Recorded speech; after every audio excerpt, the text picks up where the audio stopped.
veterans, myself included, the GWAT, as we call them, generation, the Iraq, Afghanistan, global war on terrorism veterans, as they're coming through the system, they're not as used to the older style of the VA, and they're also now looking at our community care program, which I helped pass when I was in Congress, that allows them the flexibility to get care in the VA and outside. What we've got to do. Community care, Jason. Yes. I told you there's like 30 points in this video that I don't want it to fly by people's head, because I don't think and that's what happens, Clay. You're dead on. You're dead on that's exactly what happens. People watch this stuff and 30 things go by and they picked up on 2. So go ahead. Sorry, I had to cut you off. Looking at the GWAT, first off, we call ourselves the GWAT Trap Lords with the Z, okay? And I'm just not hitting today. I'm sorry. But the amount of veterans going to the VA in this short amount of time frame seeking healthcare is a lot. And so essentially what he's alluding to is VA doctors could not and they cannot keep up with that pace.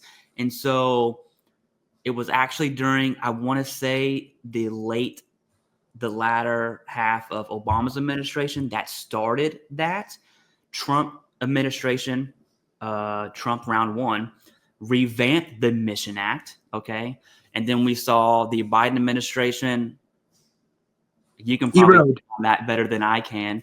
And now we see the Mission Act, which is still being voted on. It's still going through the process. I do think that's going to pass, especially with the red wave, so to speak. I don't see it not passing, to be honest with you.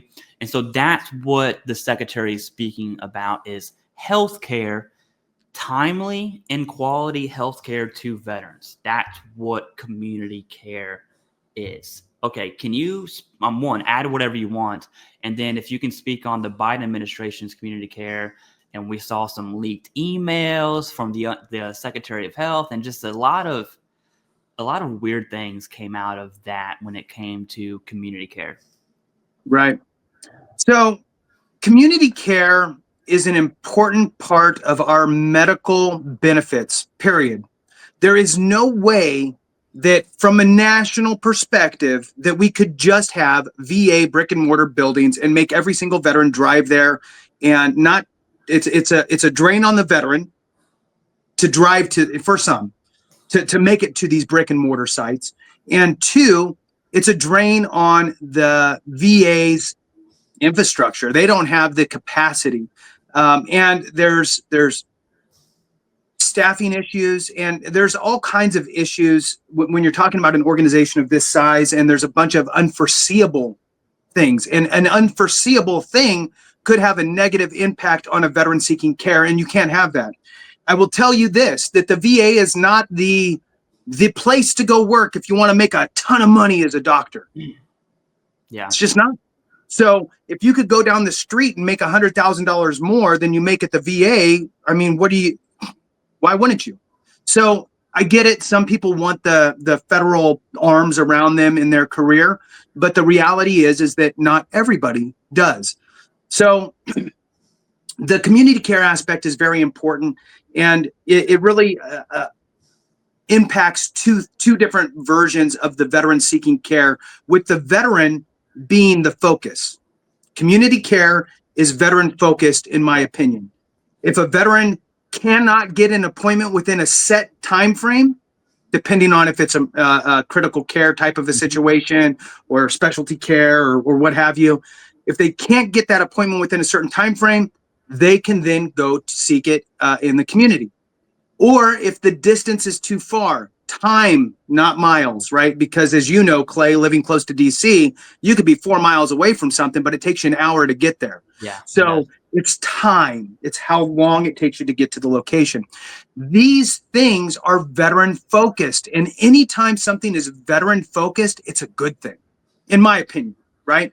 This is not saying this is better for the VA, so come to the VA. No, this is better for you, the veteran. You can't get an appointment within 20 days. Well, guess what? You can go get it outside. Oh, you got to drive an hour and 15 minutes. Don't worry about it. You can go over there and get it. That is good. Now, what we've seen, you're right. The community care aspect really came into fruition with Obama, kind of came into place. And it was more of kind of Band-Aid. Let's try to do this to fix things up, and then we can kind of get people back into the VA. Then Trump came into office, solidified really community care, and made that really, I guess, the law of the land, if you will. Then with Biden coming in, the focus turned to VA. Hey, look, we're bleeding out.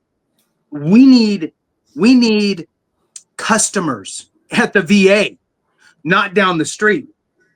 Do whatever we need to do to pull them into the VA. I'm not going to dive into, too much of it or throw on my tinfoil hat, right? But I will say this, two things. Sharif Ellenhall at the VA at the time was quoted essentially saying, look, don't make it an easy path to community care. Drive veterans into the VA clinics and medical facilities. And the second thing was, and this is the part that bothers me, the VA took the stance of, okay, if we have to, in order to abide by community care guidelines, we have to provide a service within 20 days. Otherwise, they get to go to community care. We'll offer telehealth. Problem solved. You got a telehealth appointment next Wednesday. That's within 20 days. You do not warrant outside community care. Mm-hmm.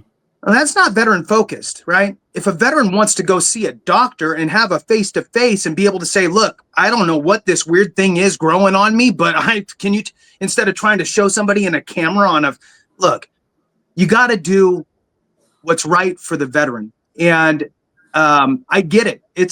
Look, I'm not saying this is an easy job at the VA to sustain a gigantic organization like that, where you are dependent upon the veteran population to show up and to show you're worth what you're doing, right? If nobody shows up, you're going to close your doors. So I get it. That's a tight rope to walk, and I don't envy anybody in that world. But the reality is, at the end of the day, I believe that it must be veteran focused and veteran first, has to be. And everything else will just kind of have to mold and change and morph and do whatever in order to accommodate that veteran first mentality. Back to you, Clay. Yeah, I just did a video, and I think this sums it up, because whenever you and I say something, right, there's a grain of salt for everyone, and everyone should have a critical mind always.